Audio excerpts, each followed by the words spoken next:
Morning Subrahmanya స్వామి పూజ చేసుకుని కొంచెంసేపు అయితే రెస్ట్ తీసుకుని ఇంక ఈవినింగ్ మచిలీపట్నం టు పామర్ అయితే ట్రావెల్ చేశాను. ఎందుకంటే నాకు నెక్స్ట్ డే ఎర్లీ మార్నింగ్ 2కి చీరాల బీచ్లో అవుట్డోర్ షూట్ మేకప్ అయితే ఉంది. అంతే ఎర్లీ మార్నింగ్ ట్రావెల్ చేయడం కష్టం అని చెప్పేసి ముందు రోజు నైటే వాళ్ళ ఇంటికి అయితే వెళ్ళిపోయాను. వాళ్ళ మమ్మీ అయితే టిఫిన్ చేయనన్నానని చెప్పేసి ఇంకా ఫుల్ గ్లాస్ పాలు అయితే కల్పించారు. ఇంకా అక్కడే నైట్ స్టే చేసి ఎర్లీ మార్నింగ్ 2 కల్లా స్టార్ట్ అయ్యాం చీరాల బీచ్కి అయితే.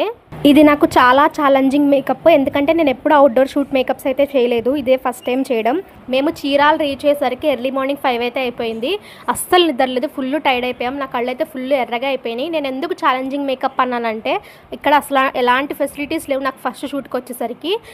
జస్ట్ కార్లో రెడీ చేయాలి, రూమ్స్ లేవు, స్విచ్ బోర్డ్స్ లేవు స్ట్రైటింగ్ చేయడానికి. నేను ఇంకా కార్లోనే రెడీ చేసి పంపించేసాను ఫస్ట్ షూట్కి. ఫస్ట్ షూట్ వచ్చేసరికి బీచ్లో అయితే జరుగుతుంది.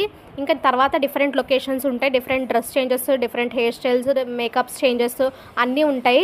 ఇంకా ఫస్ట్ది అయితే నేను కంప్లీట్ చేసి పంపించేశాను. నాకు ఇలా అవుట్డోర్ షూట్స్ రావడం చాలా మంచిగా అనిపించింది, ఎందుకంటే ఒకవైపు మేకప్ చేసుకుంటున్నాను, ఇంకోవైపు లొకేషన్స్ కూడా కవర్ చేస్తున్నట్టు అనిపించింది. చీరాల బీచ్ అయితే చాలా బాగుంది, వాటర్ అయితే చాలా క్లియర్గా ఉంది. నాకైతే బాగా నచ్చింది బీచ్ అయితే.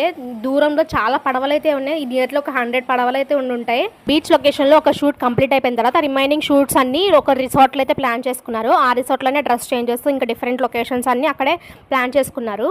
నెక్స్ట్ ఏ రిసార్ట్కి వెళ్ళామో నెక్స్ట్ వీడియోలో పెడతాను. మళ్ళీ నెక్స్ట్ వీడియోలో కలుసుకుందాం. అప్పటి వరకు బాయ్ గైస్.